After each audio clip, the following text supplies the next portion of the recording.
Hi అండి, అందరికీ నమస్కారం. Welcome to my channel. నేను మీ సుమన్ అండి. ఈరోజు సింపుల్గా దోసకాయ టమాటా కర్రీ ఎలా చేయాలో మీకు చేసి చూపిస్తాను. ఇదేనండి, చూడండి. ఫస్ట్ స్టవ్ మీద పాన్ పెట్టుకొని పాన్లో ఆయిల్ పోసుకొని ఫస్ట్ జీలకర్ర వేసుకోండి. దాని తర్వాత ఆవాలు వేసుకోండి. స్టవ్ అనేది కొంచెం గ్యాస్ అనేది బాగా వెలిగించుకోండి. అలాగ ఆవాలు వేసుకొని కరివేపాకు అంతా ఇప్పుడు వేయబాకండి. కరివేపాకు అంతా నేను చెప్తాను, నేను చెప్పినప్పుడు వేయండి. నేనైతే 1/2 కిలో దోసకాయ తీసుకున్నానండి. చేతి చూసుకొని ముక్కలు కట్ చేసుకున్నాను. గింజలు ఏం పారేయబాకండి, గింజలు కూడా వేసుకోండి. అలాగే ఆనియన్స్ ఒక ఉల్లిపాయ తీసుకున్నాను, అంటే ఎర్రగడ్డ ఒక ఉల్లిపాయ తీసుకొని నైస్గా కట్ చేసి పెట్టుకున్నాను. ఒక 3 టమాటా తీసుకొని నైస్గా కట్ చేసి పెట్టుకున్నాను.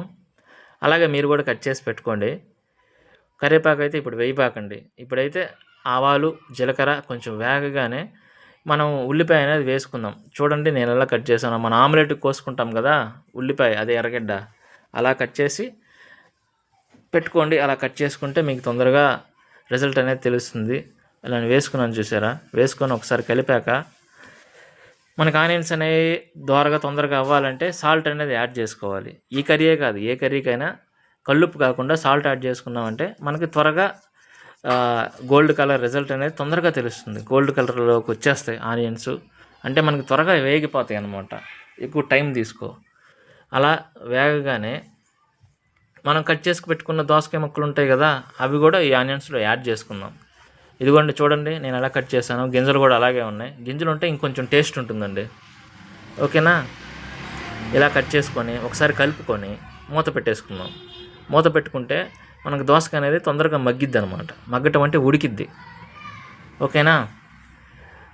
ఇది చూడండి, ఒకే 2 నిమిషాలకి దోసకాయ అనేది చూసారా ఎలా అయిపోయిందో? హాఫ్ బాయిల్ అయిపోయింది. హాఫ్ బాయిల్ అయిన తర్వాత ఒకసారి కలుపుకొని, ఆయిల్ ఉంది కాబట్టి మనం వాటర్ యాడ్ చేయలేదు ఇందులో. మీరు కూడా యాడ్ చేసుకోబాకండి దయచేసి. అలాగా కొంచెం పసుపు వేసుకోండి. కొంచెం అంటే ఒక చిన్న స్పూను పసుపు వేసుకొని ఒక పెద్ద స్పూన్ నిండా కారం వేసుకోండి. ఇంకా మీరు కారం ఎంత తినగలిగితే అంత వేసుకోండి.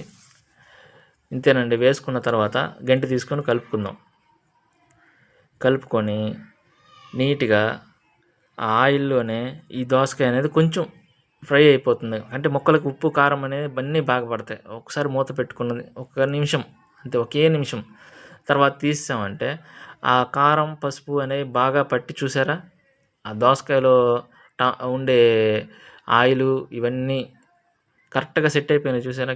జాగ్రత్తగా చూడండి, దోసకాయకి కరెక్ట్గా పట్టేసింది ఉప్పు కారం. అలాగే మనం కట్ చేసి పెట్టుకున్న టమాటాలు వేసేసుకుందాం.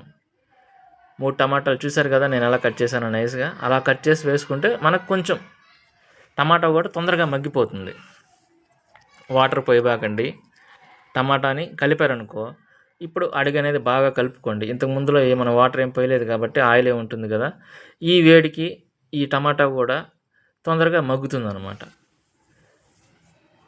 తొందరగా మగ్గుతుంది. ఒకసారి చూసారు కదా నేను ఎలా కలిపానో, అలా కలుపుకోండి. కలుపుకున్న తర్వాత మీకు ఒకసారి మూత పెట్టుకొని ఒక 2 మినిట్స్ వెయిట్ చేయండి. టమాటా అనేది తొందరగా మగ్గిపోతుంది ఆ వేడికి, ఆవిరికి. మగ్గిపోయిన తర్వాత ఇప్పుడు ఒక గ్లాస్ నిండా వాటర్ తీసి పక్కన పెట్టుకోండి. ఫస్ట్ అయితే కలుపుకోండి అడుగు పట్టకుండా. కరివేపాకు నేను వేసాను. ఇప్పుడు కరివేపాకు వేసాను, చూసారు కదా? ఈ టైంలోనే మీరు కరివేపాకు వేసుకొని 1 నిమిషం మూత పెట్టుకోండి. ఒక గ్లాస్ వాటర్ అయితే దగ్గర పెట్టుకోండి. ఇలా కరివేపాకు వేసిన తర్వాత కరివేపాకు ఫ్లేవర్ అనేది తెలియాలి కాబట్టి, మనకి ముక్కలకు పట్టాలి కాబట్టి 1 నిమిషం మూత పెట్టామంటే కరివేపాకు ఫ్లేవర్ అనేది ఖచ్చితంగా ఈ టమాటాకి దోసకాయకి బాగా పట్టి మనకు కొంచెం టేస్ట్ అనేది తెలుస్తుంది. అట్లా స్మెల్ అనేది కూడా వేరే లెవెల్లో వస్తుంది. నేను చెప్పాను కదా ఒక గ్లాస్ వాటర్ పక్కన పెట్టుకోండి అని. ఆ గ్లాస్ వాటర్ అనేది యాడ్ చేసుకోండి. ఇప్పుడు నీట్గా యాడ్ చేసుకొని ఇప్పుడు ధనియాల పొడి వేసుకోండి. ఇంక గరం మసాలాలు, అల్లం పేస్టులు ఇలాంటివన్నీ ఏమీ అవసరం లేదండి. ఏ హడావిడి లేకుండా చాలా చాలా సింపుల్గా మనం తయారు చేసుకోవచ్చు అనమాట ఈ దోసకాయ కర్రీ. అంటే దోసకాయ కర్రీ అనొచ్చు, దోసకాయ ఎగురు అనొచ్చు, దోసకాయ కూర అని కూడా అనొచ్చు. ఓకేనా? చూసారా? బాగా ఉడికిపోయింది. నేను ఈ మధ్య నా వీడియోస్లో నేను మంచం మీద కూర్చొని చేస్తున్నానంటే నా కాలు కొంచెం ఫ్రాక్చర్ అయింది కదండి, అందువల్ల నేను మంచం మీద కూర్చొని ప్రతి ఒక్కటి వీడియో మీకు కనిపిస్తూ ఉంటుంది. ప్రతి ఆదివారం మార్నింగ్ 8 o'clock అంతా మీకు ఒక వీడియో వస్తుంది. వంటల గురించి.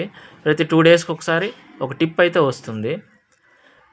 నాకు ఇంకా ఒక 2 మంత్స్ కావాలండి. ఆ 2 మంత్స్ అయిపోయిందంటే ఖచ్చితంగా నేను కిచెన్‌లోనే మీకు వంట ప్రోగ్రామ్స్ మంచియన్నీ చూపిస్తాను. చూడండి, దోసకాయ కర్రీ అయిపోయింది కూడా. ఇప్పుడు కొత్తిమీర వేసేసుకున్నామంటే ఇంక దోసకాయ కర్రీ మనకి రెడీ అయిపోయినట్టే. ఓకే ఫ్రెండ్స్, దోసకాయ కర్రీ ఇలా చేసుకోండి. ప్రతి ఒక్కళ్ళు తింటారు, ఇష్టంగా తింటారు. దోసకాయని ఎవరైతే ఎలర్జీగా దూరంగా పెడతారో వాళ్ళు కూడా ఖచ్చితంగా బాగా తింటారని మనస్ఫూర్తిగా అనుకుంటున్నాను.